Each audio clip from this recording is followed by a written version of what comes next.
Welcome to Mental Health Matters. My name is Barbara Myers, and I'm the host of the show. In today's show, we're going to be talking about bipolar disorder.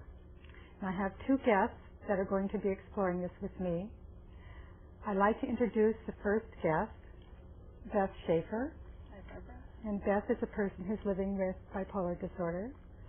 And the second guest, John Schaefer, who is Beth's husband and very supportive in her struggle with this illness.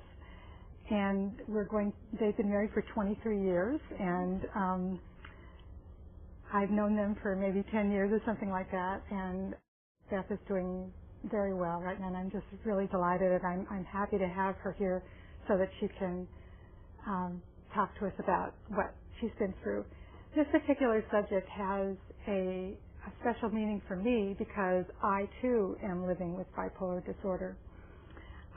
And before we start hearing Beth and John's story, I thought I would describe what bipolar disorder is. For bipolar disorder, there need to be two things present. One is a depressive episode when you're depressed, and one is a manic episode when you're very high. So it's this alternation between highs and lows is what's characteristic of bipolar disorder. In a depressive episode, the kinds of things that one has that characterize a depressive episode are symptoms such as diminished interest or pleasure in anything, insomnia or hypersomnia nearly every day, being agitated, being very fatigued, feeling worthless, can't concentrate, and sometimes thoughts of suicide. The manic episode, on the other hand, has symptoms of inflated self-worth or grandiosity, a decreased need for sleep, being talkative, very talkative and very fast-talking sometimes, thoughts that are racing, being distractible, and excessive risk-taking, such as shopping sprees, sexual indiscretions, driving too fast, those kinds of things. There's something that is similar to mania, but not quite as exaggerated as mania, which is called hypomanic, which has many of the same symptoms, but it doesn't impair your ability to function socially, or as true mania does. So there are two kinds of bipolar that sometimes people distinguish, and bipolar 1 is cycling between a depressive episode and a manic episode, and bipolar 2, which is cycling between a depressive episode and a hypomanic episode, so you don't go quite so high. In my own story, I had depression that was first diagnosed after the birth of my daughter, and it was several years later when trying to understand this that I had with my doctor, we were able to identify ups and downs, in my moods. And when I was treated for bipolar disorder, that treatment seemed to work better than just being treated for depression.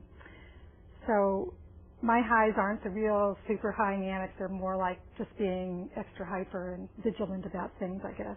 So this show, as I said, has special meaning for me because of that. So now what I'd like to do is let Beth and John tell their story about how the illness has touched them. So, Beth. Well, when I was 23, I was first diagnosed with depression. I was in graduate school. John and I were newly married. We just moved across the country. We had a lot of changes in our lives, and it was stressful. But I became depressed, and fortunately saw a good doctor who recognized it right away and began taking antidepressants. Within a couple of months, I was doing much, much better. Things seemed to really improve, and soon we tapered off the medication, and I thought, well, that was that. Well, it got much more complicated. Within a few months, the same thing happened, and I got back on the medicines and once again went through that cycle. about 5 years later, by the time I finished my graduate program, I'd been on and off antidepressants about a half a dozen times. Well, things continued. I finished my degree in biology and went on to work as a science journalist, and again, within a short period of time, became ill, and this time became much more ill. I was hospitalized this time because I felt very suicidal. I couldn't think of much except different things I could do to harm myself. And did better after being in the hospital and trying still more new medications. But for the next several years, things continued to be very difficult. I tried probably 25 or so different medications as new ones became available. And soon we realized that we needed to turn to something else, and that was electroconvulsive therapy, or ECT, which is also known as shock therapy. Despite its not always wonderful reputation, ECT is very safe and very effective and worked wonders for me. I think it probably saved my life several times.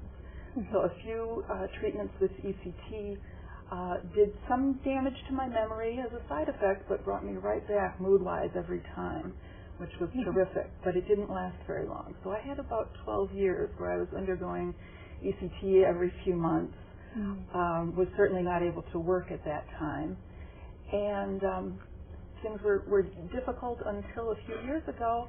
I was very fortunate and discovered a study going on of a new experimental treatment called transcranial magnetic stimulation, or TMS, where a magnet, a very powerful magnet, is held to the side of the head, and strong pulses are given, and to a very specific area. And within a few weeks, I was doing much better. I've had several rounds of that treatment, and I'm very glad to say in the last year I've been depression-free, which is just a real blessing. That's fantastic, yes. Yeah. The other thing to mention is that during that time, I also discovered that writing became very important to me. I'd written professionally, but began to write personally, and write in a journal, and then to explore other kinds of writing, and thought this is something that really adds to my whole treatment. And began to feel like, well, maybe this could help other people. So I started a creative writing group for people who have mood disorders. And I've actually continued that for about 9 years now. And it's been very, very rewarding to me. And others have found that it's been a helpful creative outlet for them as well. So I've just written a book that's based on that course, and it's a guide to people with depression, how they can write, and that'll be published next year. Oh, that's great. We're excited, and we're also excited that we'll be adopting a daughter this year. Oh, that's wonderful. I know that I've seen you over at least the last 10 years in some of your worst times, and this has just been a flowering of you, coming out of that. I just couldn't be happier for you, so it's just really good to see that. Now, I know part of the reason why Beth was able to get over the worst of her illness is because she has a supportive husband. So I'd like to talk to you, John, for a minute about how the process with you, when it first started and when it got worse, and now that it's gotten better. Thanks. Okay. It's been an interesting ride, and it continues to be an interesting and a great ride, because we met in college when there were no symptoms of depression, and I got to know her and to enjoy her and to love her and to build a great friendship and a great relationship, which I think is a critical part of being supportive, is being able to be friends with and understand that the person who's being masked by this illness is still inside there, and to appreciate and to love that person. And there's always a challenge in separating the person, the illness, the side effects, general environment, and everything else. But if you have that basic foundation of loving each other, then that certainly makes it much easier.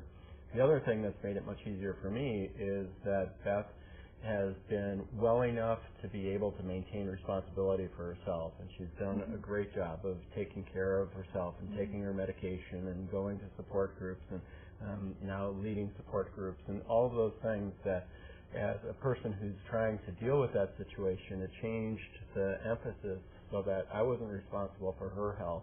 She was, which I know I've I've gone to support groups for families who are dealing with mental illness, and that's not always the case, that there are parents or adults or caregivers in some situations that have to essentially force the person to comply with the medicine or to comply with the treatment regime.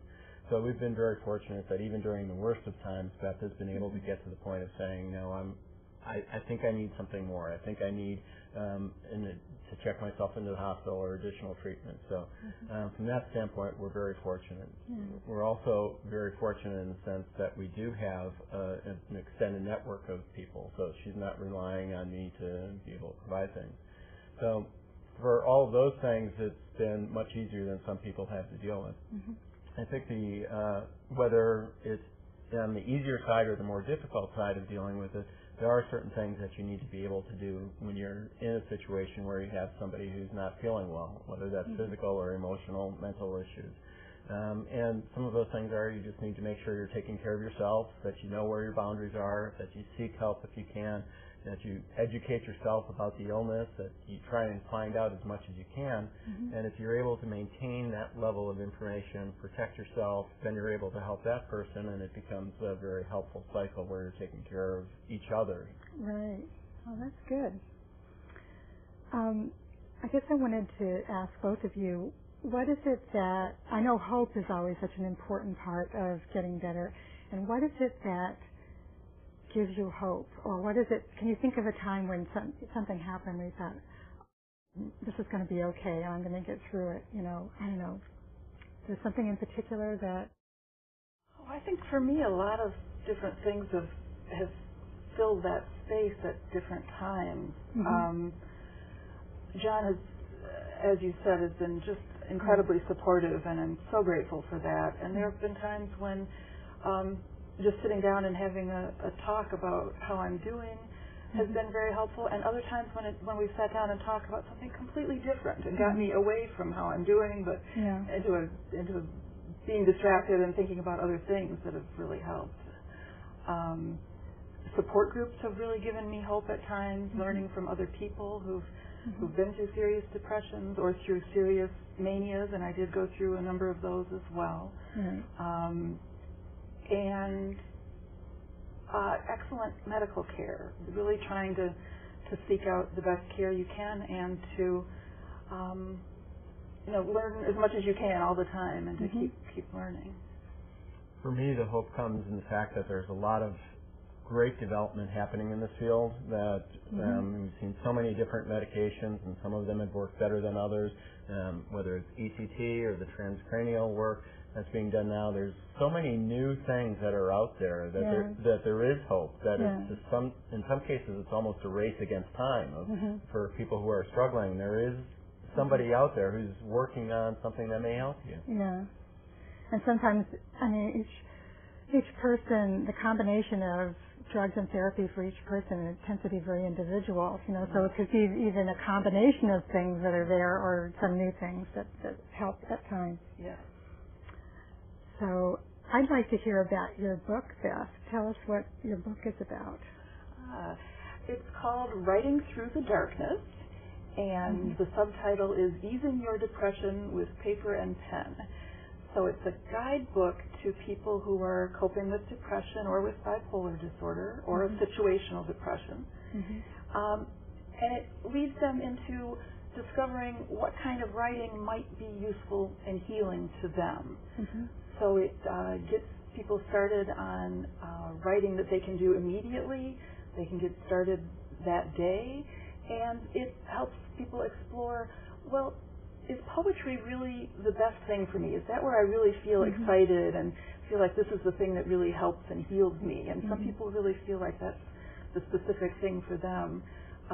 Many other people, especially people going through this kind of long, serious illness, feel that writing the story of their illness, writing a memoir of their illness is very healing. So it touches on how you can explore all those different kinds of writing, and even how you can start a group as well for other people. Oh, that's great. I'm sure it's going to be very helpful to many people. So I hope so. Yeah, I'm glad you've written it. Thank you.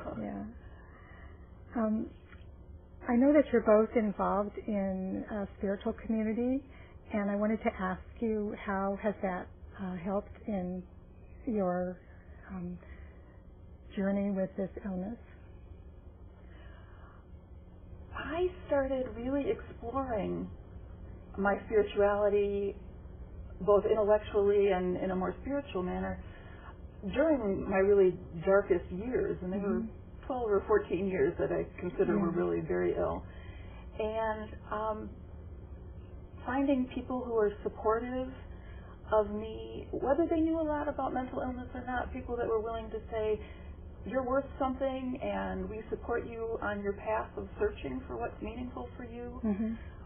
Those were very important things. So I began to read books. I began to explore the Unitarian Universalist Church and founded what I felt like was a real home there. And a lot of people there have been really instrumental in supporting me, I think. That's good.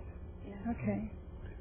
For me, spirituality is about taking care of your soul or your inner self, which is an important part of dealing with situation when you're in a stressful situation and you're dealing with illness. So the nurturing that you get just out of taking care of yourself is important. Plus, there's physical elements of having a caring community that you're a part of, and just knowing that there's somebody who you can turn to if things get bad. We've had plenty of people who have helped during periods of ECT where they came and helped take care of the transportation, and so there's a real sense of friendship that builds up from it, and that's been very helpful. I have a list here of things that I have gotten myself and from other people in various groups that help people when they're going through depression. And I guess I'd like to say some of them and then get your reflections on any of them. The kinds of things that I have found that are helpful to me and others are getting psychotherapy,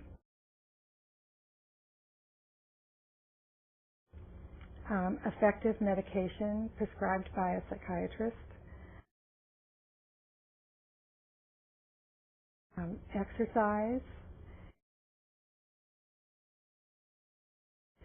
meditation,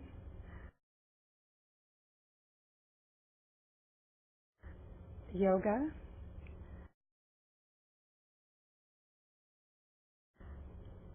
a good, solid, balanced diet, little or no alcohol or caffeine, get plenty of rest,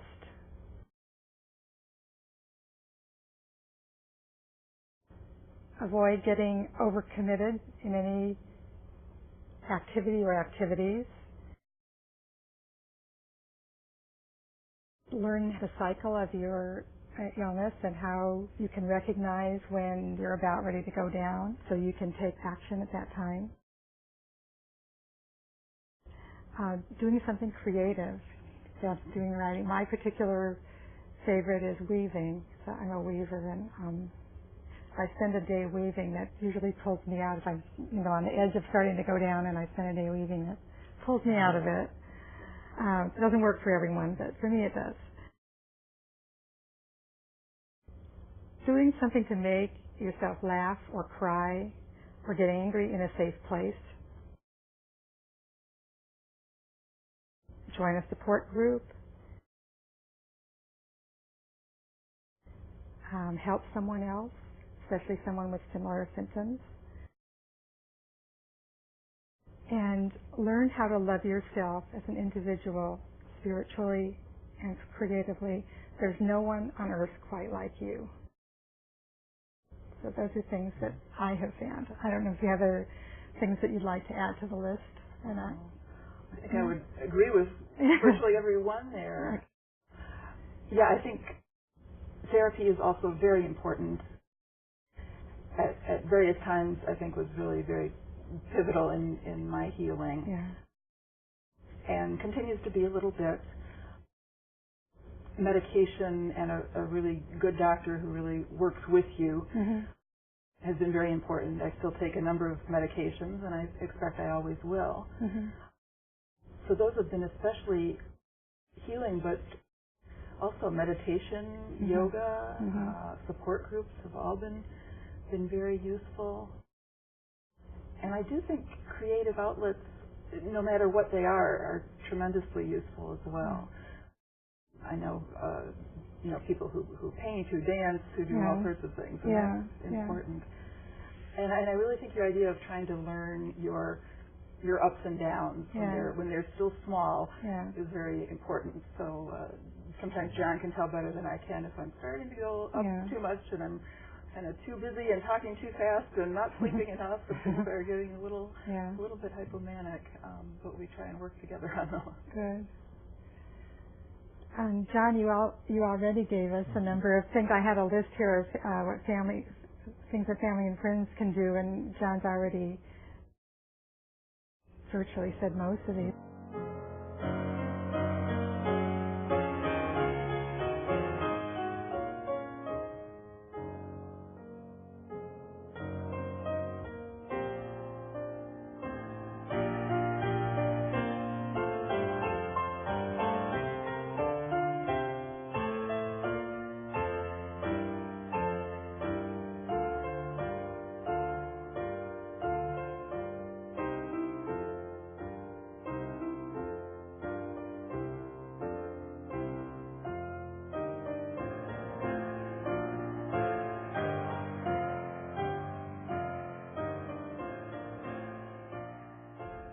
I think if I can leverage off the list that you had, there are a couple of things that really rang true for me, which are that you have to recognize the good that comes out of the illness, as well as being willing to admit that sometimes it just stinks, and being able to really honestly look at it, the situation, and collectively just say, this isn't what we signed up for. This is rotten, and acknowledging it takes away some of the power that it has over you. And at the same time, trying to enjoy some of the positive sides of things. A somewhat silly example of it is that, as Beth mentioned, as a result of the ACT, sometimes there are memory gaps, and we try and look at it as it's almost a Zen experience, that you keep experiencing things for the first time anew. And you can look at that same situation and be really frustrated, which you're entitled to because it's not right. But there's also some things that bring a new appreciation for life. It's almost as though people who are suffering from other serious illnesses come to see that there's a great value out of the good days that you have. And I think recognizing that balance of the good and the bad and giving them both the legitimacy they deserve is useful. I'd like to talk a little bit about when I was first depressed, and I remember feeling so incredibly powerless and helpless and hopeless, and my self-esteem just, dropped way down, and it took a long time for me to get back to having a positive attitude and trying to find, like you said, the good things, or what's positive that you can say that's come out of this experience. And I always think of it as being sort of miraculous that I could go from feeling so horrible and yet have come out of it with there was something of value that I got out of that. Like you said, people that have had serious medical problems and they get better, they have more appreciation for their life, and what's happened since then. So I think that's true. You feel like there's not time to waste. You need to take advantage of every day as much as you can, and I think it engenders compassion for other people as well. People who are dealing with similar problems and also very different problems. Certainly did so for me. Okay. Well, thank you. I have a challenge, as we usually do, for the studio audience, something for you to do. What I want you to do is think of a time when you were depressed or a loved one of yours was depressed, and think of what it was that made you feel better. And would any of these ideas that we just mentioned possibly fit into that category? And when you find something and you think of something that might do better or that did help you, take that idea and remember it, put it somewhere up here so you remember it, so you can take it out the next time that something happens and use that as an asset to your wellness. So that's your assignment. There are some organizations that I'd like to tell you about that you may be able to find helpful information. One is something that's called the Depression and Bipolar Support Alliance, DBSA. Their website is at www.dbsalliance.org. They have chapters all over the United States. In particular, in Alameda County here, there are chapters in Berkeley, Castro Valley, and Pleasanton. They have regular meetings that you can go and attend. There's another organization called the National Alliance on Mental Illness, or NAMI, and they have a website, www.nami.org. There are chapters all over the country, and in particular there are two in Alameda County, one in Pleasanton and one in greater Alameda County area. They run what they're called family-to-family classes, which teach families how to deal with their loved ones having various kinds of serious mental illnesses. There are a number of support groups in most areas in the country. In Alameda County, there are several of them. The website of my church, there is a list of them. You can look at them at www.mpuuc.org/mental health. Press some of the buttons you'll find there, and there are lists of classes and support groups. And then finally, for those of you who need it, the suicide hotline, the national number is 1-800-SUICIDE. I'd like to thank Beth and John for being guests on the show. Thank you. For closing words, I'd like to say, take courage, friends. The way is often hard. The path is never clear, and the stakes are very high. Take courage, for deep down there is another truth. You are not alone.